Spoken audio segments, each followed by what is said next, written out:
এই ভোটটি না হলে সংঘর্ষ ছড়িয়ে পড়তো বাংলাদেশে। সে প্রসঙ্গে আমি যাব না। একটা ভোট হয়েছে, ভোটের পার্সেন্টেজ কম বেশি যাই ঘটুক, বাংলাদেশ তার গণতন্ত্রের পথে, বাংলাদেশ তার পথ হারানো, পথভ্রষ্ট হয়ে যাওয়ার পথ থেকে এখন একটা ট্রাকে উঠেছে।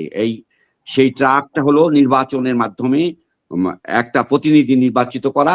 সেখানে খারাপ ভালো মন্দ নির্বাচিত যারা হয়েছেন তারা সবার জন্যই আসলে শুভকামনা প্রশ্ন নাই। আমি প্রশ্নটা একটা গাই আমার কাছে নির্দিষ্ট, বাংলাদেশের প্রশ্ন। বাংলাদেশের প্রশ্নে বিভক্ত হয়ে গেছিল বাংলাদেশে যে সরকার পরিবর্তনের আন্দোলনকে আমরা একটা দেশ পরিবর্তনের মধ্যে ঠেলে দিয়েছিলাম এবং আমরা দাবি করেছিলাম যে নতুন বাংলাদেশ, নতুন কিছু তৈরি করতে হবে বাংলাদেশে। না, বাংলাদেশ জন্ম নিয়েছে একটা রক্তাক্ত যুদ্ধের ভিতর দিয়ে, সেখানে অনেক মানুষের ত্যাগ, আত্মত্যাগ, বলিদান, জীবন উৎসর্গ। সেই বাংলাদেশের সাথে একটা অপশাসন বা একটা শাসন ব্যবস্থা, নিজ দেশের শাসক যখন ফ্যাসিস্ট হয়ে গিয়েছিল, তাদেরকে সরানোর লড়াই এক নয়, কোনো কালেই না, কোনো দিনই না। এখন প্রশ্নটি হলো যে এখন সব মানে আজকে বাংলাদেশের মুক্তিযুদ্ধ বিরোধী পক্ষে যারা আছেন তাদের বিপক্ষে আমার অবস্থান সরাসরি এবং প্রকাশ্য। আমি মনে করি বাংলাদেশ তার নিজস্ব রাজনীতি করবে। বাংলাদেশের জনগণ বাংলাদেশের স্বাধীনতার যে 1971 সালে যে মহান যুদ্ধ, যে মুক্তিযুদ্ধ হয়েছে, যে যুদ্ধের ভিতর দিয়ে তৈরি হয়েছে বাংলাদেশ, সেই বাংলাদেশকে সমর্থন করেই বাংলাদেশের যে আজকে 54 বছর যে শাসন ব্যবস্থা, যে ভঙ্গুর শাসন ব্যবস্থা, রাষ্ট্রীয় কাঠামো ভেঙে ফেলা, রাষ্ট্রকে অপব্যবহার করা, ক্ষমতায় যারা বসেছে তারা সেটাকে অপব্যবহার করার ভিতর দিয়ে যে ব্যর্থতা তৈরি করেছে, যেখানে জনগণ অনেক কষ্ট ভোগ করেছে, জনগণ ক্ষতিগ্রস্ত হয়েছে, জনগণ তাদের আশা আকাঙ্ক্ষা কে পদদলিত করেছে। নির্বাচিত সরকার আসার পর পরবর্তী পর্যায়ে তারা যখন দানব হয়ে যায়, তাদেরকে নামানোর জন্য একটা সঠিক ব্যবস্থা বাংলাদেশে তৈরি হয়নি, নির্বাচনের ব্যবস্থা।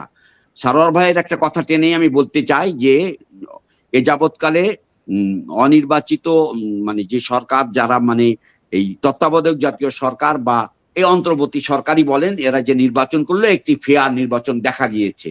ফেয়ার নির্বাচন যেমন দেখা গিয়েছে, এই সরকার ফেয়ার নির্বাচন করতে আসার আগে বাংলাদেশকে একেবারে মুসলেকা দিয়ে বিভিন্ন দেশের কাছে বাংলাদেশের সয় সম্পদ বেচা কেনা শুরু করে গিয়েছে।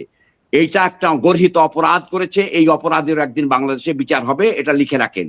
আমি কাউরের অপশাসন বা বাংলাদেশের বিরুদ্ধে যেই অবস্থান নিয়ে যারাই ক্ষমতা দখল করেছিল, তাদেরকে আজকে বাংলাদেশে অতি দ্রুত নির্বাচিত যে প্রতিনিধি এসেছে তাদের হাতে ক্ষমতা হস্তান্তর করে দ্রুত বিদায় নিয়ে তাদের যে একটা তাদের কৃতকর্মের যদি ভুল থাকে তারা সাজা গ্রহণ করবে, স্বেচ্ছায় গ্রহণ করবে, সেটা ঘটবে বাংলাদেশে। আজকে একটা সংবাদ আপনাদেরকে দিই যে শ্রীলঙ্কায় যে অভ্যুত্থান হয়েছিল, সেই অভ্যুত্থানের পরবর্তী পর্যায়ে যে হত্যাকাণ্ড ঘটেছে, তার ভিতর দিয়ে একটা বিচার হয়েছে, সাজাও হয়েছে। আজকে তাদের সাজা হয়েছে। একই সাথে আমি মনে করি যে বিগত সময়ে আমরা গণতন্ত্র প্রতিষ্ঠা করার ভিতর দিয়ে যে গণতান্ত্রিক চর্চা, আমার পূর্বে বা আমাদের উপরে যে যারা নিপীড়ন করেছে তাদেরকে আমি হত্যা চাইনি, তাদেরকে আমি বিচার চেয়েছি। তাদের বিচারটা করার জন্য নিরপেক্ষ একটি আইনি শাসন দরকার, আইনি ব্যবস্থা দরকার, যেখানে দলীয় হস্তক্ষেপ থাকবে না, যেখানে সর্বময় যে শাসন যারা রাষ্ট্র পরিচালনা করবে তারা হস্তক্ষেপ করবে না। কিন্তু আমরা বিগত 18 মাসে যা দেখেছি তা আমাদের প্রত্যাশা ছিল না। এখন যে প্রত্যাশা হলো যে বিএনপি নিরঙ্কুশ ভাবে বিজয় অর্জন করার পথে, এবং বিএনপির যে দায়িত্ব, যে বিএনপি একটি বহুদলীয় গণতন্ত্র প্রতিষ্ঠা করতে চায়, সেইখানে যারা অপরাধী, যারা বিগত সময় যারা অপরাধ করেছে তাদেরকে বিচারের কাঠগড়ায় দাঁড় করিয়ে শাস্তি নিশ্চিত করার ব্যবস্থা করতে হবে। এবং বিএনপি অতীতের যে ভুল, যে তার জন্য যারা ক্ষমা চেয়েছে তাদের জন্য আমি সাধুবাদ জানাই। আজকের যে নির্বাচন বাংলাদেশে বেহাত হয়ে গিয়েছিল বাংলাদেশের রাষ্ট্র, সেই রাষ্ট্রটি আজকে জনগণ উদ্ধার করলো নির্বাচনে ভোটে তাদের ক্ষমতা প্রয়োগ করে। এখন দায়িত্ব হলো বিএনপির বা যারা নির্বাচিত হয়ে এসেছে, রাষ্ট্রটি তাদের হাতে, তাদের গ্রিপে নিয়ে জনগণের কাছে জবাবদিহিতা নিশ্চিত করা।